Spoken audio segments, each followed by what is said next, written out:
তৃণমূলকে ভয় করবেন না। অনেক দেখলাম বিজেপির নেতাদের হাড়গোড় ভেঙে দিবে বলছে, একজন ওখানে ভাইজান তার নিজের হাড়গোড় ভেঙে দিয়ে গেছেন মমতা ব্যানার্জি এসে, কেউ তাকে আর মানছে না। পাড়ায় পাড়ায় আওয়াজ তুলেছিল, শিরায় শিরায় রক্ত। আমরা সবাই ভাইজানের ভক্ত।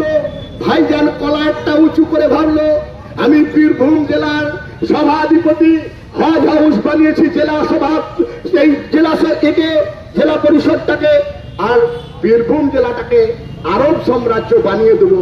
খুব মজা, খুব মজা। তাই আমাদের কিছু করতে হয়নি। এখানে পিসিমণি এসেছিলেন, আপনার পাঁজরটা ভেঙে দিয়ে বোলপুরের মোটা ভাইকে কনভেনার করেছে, আপনাকে টাটা বাই বাই করেছে। আপনি আমাদের কিভাবে হাড় পাঁজর ভাঙবেন ভাইজান? আপনি নিজের হাড় পাঁজরটা আগে বাঁচান, তারপরে আমাদের ভাই হাড় পাঁজর ভাঙবেন। মানুষ আমাদেরকে যদি আশীর্বাদ করে, মানুষ যদি বিজেপিকে পাশে চায়, মানুষ যদি বিজেপির সঙ্গে থাকে, ভারতীয় জনতা পার্টি বীরভূমে ক্ষমতায় আসবে। আপনি আমি রোখার কেউ নয়। ভারতীয় জনতা পার্টির একজন সাধারণ কর্মী হিসাবে রাজপথে আমরা আমাদের আন্দোলন করব। কোন বিজেপির নেতাকে সিটিং করে নিয়ে তার মনে কান ফুসফুসি দিয়ে তাকে ভয় দেখিয়ে তাকে ঘর ঢুকিয়ে দিতে পারবেন, একটি ইন্ডিভিজুয়াল কোন নেতাকে কিনতে পারবেন, কিন্তু বিজেপিকে কেনা যাবে না। সবাই ভয় করে না। আমাদের মূল মন্ত্র, আমরা তোমার শান্তিপ্রিয় শান্ত ছেলে, প্রতিবাদ করতে জানি, প্রতিবাদ করতে জানি, আমরা অস্ত্র হাতে ধরতে জানি। মাগো, ভয় নেই তোমার। ভারতীয় জনতা পার্টির আমরা সৈনিক, আমরা ভয় পাই না। আমরা অফিসার, শুনে রাখুন, আমরা ভয় পাই না। তৃণমূলের অনেক মস্তানি দেখেছি, অনেক মিথ্যা কেস দেখেছি। গতকালকের কেস হলে 32খানা কেস হবে।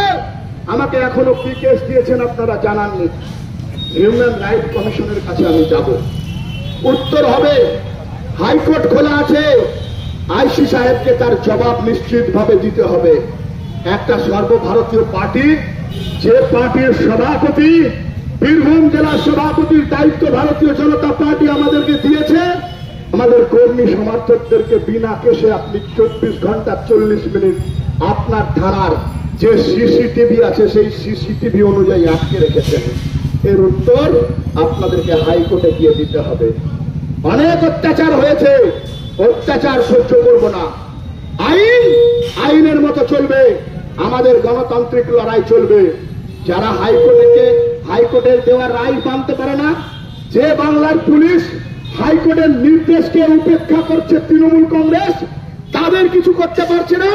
যে বাংলার পুলিশ রাজ্যের বিরোধী দলনেতার নিরাপত্তা দিতে পারে না, সেই বাংলার পুলিশ আমাদের মতো তুচ্ছ কর্মীদের জীবনে মেরে ফেলতে পারে, সেটা আমরা জানি। তাই জীবন মৃত্যু পায়ের ভিত্ত, আমরা কোনোদিন ভয় করি না। জীবনকে হাতে রেখে, প্রাণকে বাজি রেখে এই বঙ্গ জননীকে তৃণমূলের জিহাদিদের হাত থেকে, দুধেল গায়ের করম দাস থেকে যতক্ষণ পর্যন্ত মুক্তি দিতে না পারবো, সাহেব, আপনাদের শত অত্যাচারের পরেও আমাদের লড়াই চলবে। আমাদের লড়াই রাজপথে হবে, গণতান্ত্রিক ভাবে হবে, মানুষকে সাথে নিয়ে হবে। এটাই বলার জন্য আমাদের এই বিক্ষোভ কর্মসূচি। বিরোধী দলনেতা শুভেন্দু অধিকারী জিন্দাবাদ। শুভেন্দু অধিকারীর সঙ্গে ভারতীয় জনতা পার্টি বীরভূম জেলা আছে। ভারতীয় জনতা পার্টি পশ্চিমবঙ্গের মাননীয় রাজ্য সভাপতি শ্রমিক ভট্টাচার্যের নির্দেশে আমাদের এই কর্মসূচি আজকে আমরা করলাম। এরপরে যদি মনে হয় এই গণতান্ত্রিক আন্দোলনকে কেন্দ্র করে আপনাদের কোনো কেস লিখতে হবে চাকরি বাঁচানোর জন্য, আপনাদেরকে আমরা খোলা ছাড় দিলাম। যত পারেন কেস লিখুন, কোনো ভয় নাই, কোনো ভয় নাই। আমরা তোমার শান্তিপ্রিয় শান্ত ছেলে। এই বলে সকলকে শুভেচ্ছা।